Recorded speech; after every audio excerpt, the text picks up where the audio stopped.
Le tombeau du roi Toutankhamon reste le plus populaire au monde en raison de sa découverte complète sans avoir été volé, un événement qui a secoué le monde.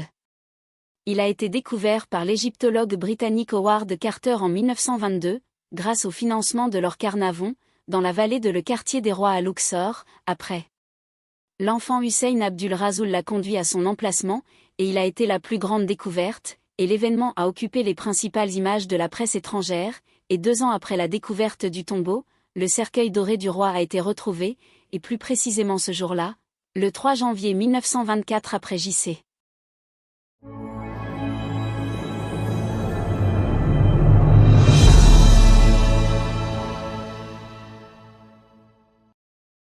Le tombeau de Toutankhamon. Le tombeau du roi Toutankhamon, vers 1336 à 1327 avenue Jésus-Christ, de la 18e dynastie est mondialement connu car il s'agit du seul tombeau royal de la vallée des rois dont le contenu a été découvert relativement intact et complet. La découverte du cimetière, faite en 1922 par Howard Carter, a fait la une des journaux du monde entier, car elle s'est accompagnée de l'apparition d'antiquités en or et d'autres objets de luxe découverts dans le cimetière. Le tombeau de Toutankhamon et ses trésors sont considérés comme une icône de l'Égypte, et sa découverte reste l'une des découvertes archéologiques les plus importantes à ce jour. Le tombeau du roi Toutankhamon comprenait 5600 objets, qui sont exposés pour la première fois dans leur intégralité dans le Grand Musée égyptien, où les visiteurs peuvent voir l'intégralité de la collection du roi depuis sa découverte, sur une superficie de 7000 m². La vie de Toutankhamon. La tombe de Toutankhamon a été découverte le 4 novembre 1922 après J.C. par le scientifique britannique Howard Carter, après que l'enfant Hussein Abd al-Rasoul lui l'ait montré. Cela s'est accompagné de l'apparition d'antiquités en or et d'autres pièces luxueuses découvertes dans la tombe, faisant de cette découverte une icône de l'Égypte et des découvertes archéologiques les plus importantes. Le roi Toutankhamon, alors qu'il avait 9 ans après la mort de son père, le roi Akhenaton, dans des circonstances mystérieuses. Le pays fut témoin de grands troubles et le pays fut témoin d'un grand chaos. Le roi Toutankhamon, le petit enfant de 9 ans, devint roi de Égypte. Toutankhaton a épousé sa sœur, la princesse Ankhesenpatan, fille d'Akhenaton et de Néfertiti. Elle a fait cela pour s'assurer que le trône ne lui échapperait pas des mains. Tout le monde s'est révolté contre l'héritage de son père, Akhenaton, et a forcé Toutankhaton à changer son nom en Toutankhamon. Et le nom de sa femme à Ankh. Amon, et Toutankhamon a quitté Amarna. Toutankhamon retourna dans la capitale traditionnelle, Thèbes, et dirigea le pays depuis l'ancienne capitale administrative, Memphis, et le commandant de l'armée, Horemheb, commença avec énergie, détermination et enthousiasme une grande campagne visant à détruire les monuments d'Akhenaton et de son dieu le plus célèbre, Aton. Sous la pression de la coercition, Toutankhamon entame une politique de restauration de ce que son père Akhenaton avait détruit, il rétablit donc le statut des autres dieux et de leurs prêtres. Le pharaon d'or n'était pas destiné à avoir un héritier mâle qui hériterait du pouvoir. Trône de ses arrière-pères et grands-pères. Tout au long de son règne, Thèbes est resté un lieu de règne après son arrivée d'Akhenaton, et malgré les querelles entre le chef, Horemheb, et le prêtre, au sujet du roi, ils ont commencé à travailler ensemble ostensiblement, et chacun d'eux aspire à monter sur le trône après Toutankhamon, selon ce que le docteur Salim Hassan a mentionné dans son encyclopédie de l'Égypte ancienne, et le jeu était finalement entre les mains du leader Hormoeb, qui contrôlait les affaires de l'État et dominait chaque installation à l'intérieur et à l'extérieur du pays. Un jour, Toutankhamon faisait du jogging dans le désert de Memphis. Il montait à cheval et conduisait son char de guerre. Il tomba de celui-ci, se blessant à la jambe. Il mourut peu après des suites de l'infection de ses blessures et de la maladie de ses jambes et ses pieds, à un jeune âge après avoir régné pendant 9 ans. Cependant, sa tombe a été découverte à Kamel en 1922 après J.C., par l'égyptologue britannique Carter, après que l'enfant Hussein Abd al-Rasoul le lui ait montré. Le masque d'or. Le masque d'or du roi pharaon Toutankhamon est l'artefact le plus beau, le plus célèbre et le plus cher au monde. Sous la 18e dynastie, l'artiste égyptien antique fabriquait le masque du roi Toutankhamon en or pur. Le masque d'or est considéré comme l'un des objets égyptiens les plus précieux, tandis qu'il est la plus célèbre des 5000 pièces découvertes dans la tombe du roi Toutankhamon. La présence du masque vise à identifier l'esprit du roi sur son corps à l'intérieur du cercueil. Le masque pèse 10 kg et carré est principalement composé de cuivre, recouvert de 2 couches d'or 23 carats et d'or 18 carats pour le cou et le visage. Le masque mesure 54 cm de long, 39 cm de large et 40 cm d'épaisseur. Le masque est parsemé de pierres d'agate, de turquoise et de lapis-lazuli, tandis que les yeux sont en quartz et en verre coloré. Le masque est surmonté d'une coiffe royale ornée d'un cobra et d'un aigle, symbole de la Haute et de la Basse Égypte, qui sont sous le contrôle du roi. La barbe dorée du masque pèse 2,5 kg, alors que la barbe a été séparée du masque lors de sa découverte. En 2015, lors de la restauration du masque, un tube doré a été révélé à l'intérieur de la barbe, prouvant que les anciens Égyptiens j'ai utilisé de la cire d'abeille pour attacher la barbe au masque. Dans les oreilles du masque, il y a une place pour les boucles d'oreilles, ce qui est une coutume de la 18e dynastie. Coupe de vœux. La coupe est en albâtre et remonte à la 18e dynastie, où elle a été trouvée à l'entrée du tombeau du roi Toutankhamon. Cette coupe a été sculptée sous la forme d'une fleur de lotus épanouie, entourée de petits bourgeons qui forment l'anse de la coupe et se terminant en bas par un signe surmonté d'une petite grenouille comme symbole des années du roi au pouvoir. Au centre de la coupe se trouve également un cadre carré de couleur bleue à l'intérieur duquel se trouve une inscription enregistrant les titres du roi, et autour de l'embouchure de la coupe se trouvent des inscriptions enregistrant de bons vœux tels que vivre des millions d'années et des vœux pour C'est pourquoi Carter, le découvreur de la tombe de Toutankhamon, l'appelait la coupe des souhaits. Collier Toutankhamon. Le collier bouclier thoracique a été réalisé pour couronner la figure centrale du roi Toutankhamon. Il a été conçu sous la forme d'un mince bateau solaire posé sur les pieds avant et portant l'œil du dieu Horus.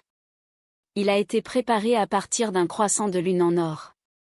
Et un disque d'argent à l'image des dieux, entouré de 2 cobras, et soutenu par des étiquettes de fleurs de lotus, de papyrus et de têtes de graines de pavot. Il y a plus de 29 millions d'années, les anciens Égyptiens obtenaient, à la suite d'une explosion cosmique, le scarabée jaune, et le dieu Horus en fut fabriqué, qui se forme à une température de 10 000 degrés Celsius, ce qui signifie qu'il ne se forme qu'en cas d'explosion nucléaire, résultant de la collision d'une boule. Un immense feu s'échappe de l'atmosphère terrestre, et au contact de la Terre, la silice fond dans le sable et se transforme en une couche de verre. Ce verre n'était utilisé que pour fabriquer des bijoux pour les rois et non pour les autres princes ni même les fils des rois. Dague de Toutankhamon. Dague venue de l'espace. L'arme avec laquelle la momie du roi Tu était entourée a dérouté les scientifiques car elle était fabriquée en fer 1,5 siècle avant que l'Égypte n'entre dans l'âge du fer, ce qui rendait plus probable que le poignard soit fabriqué à partir de météorites de fer. La présence du poignard autour de la cuisse du roi Tu est destinée à être utilisée comme une arme de protection contre les monstres prédateurs qui affrontent l'âme lors du voyage après la mort. Le poignard est constitué d'une lame de fer avec un manche doré parsemé de cristaux et d'un fourreau doré décoré de fleurs de lys et de plumes. La lame mesure 13 pouces. 2 études du poignard en 2016 et 2020 ont indiqué que le fer du poignard était fait de fer météorite en raison de la grande quantité de nickel et de chlore qu'il contient. Le cercueil de Toutankhamon. Le cercueil d'or est considéré comme la collection la plus importante du musée égyptien du centre du Caire. Il contient 3 cercueils dorés imbriqués en forme de statue du jeune roi, et à l'intérieur se trouve le linceul doré qui contient la momie. Les 3 cercueils sont placés dans un cercueil en quartz. Les plus grands cercueils mesurent 224 cm de long, sont en bois de cèdre et recouverts de feuilles d'or, et le cercueil du milieu est décoré de feuilles d'or et parsemé de pierres précieuses. Le 3e cercueil intérieur, qui est le cercueil doré, était en or pur.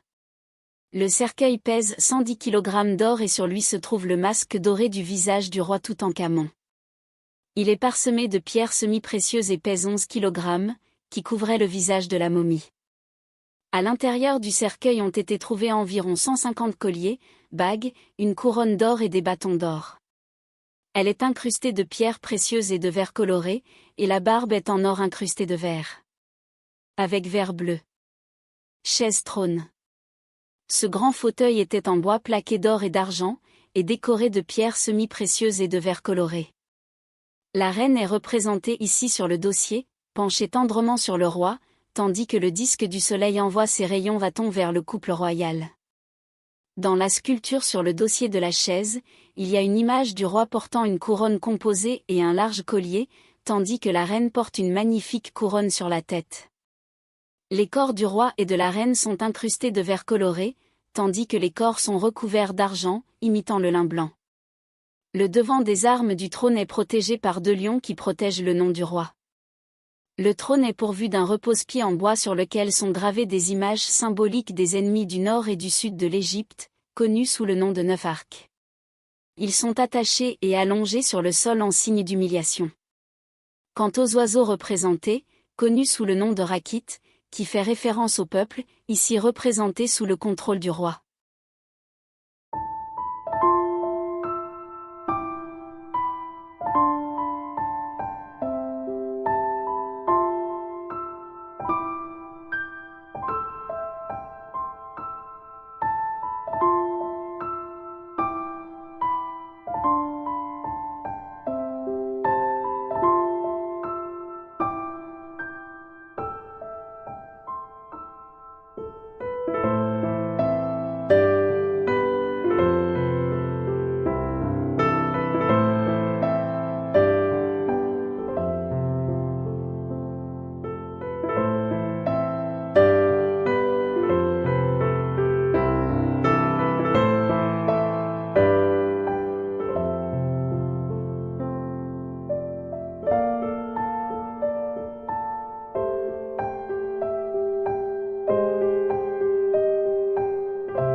Nous avons maintenant terminé l'histoire du roi Toutankhamon, j'espère qu'elle vous plaira, et si vous avez des conseils ou des observations, n'hésitez pas à m'écrire dans les commentaires afin que je puisse faire des vidéos qui vous plairont et obtiendront votre satisfaction.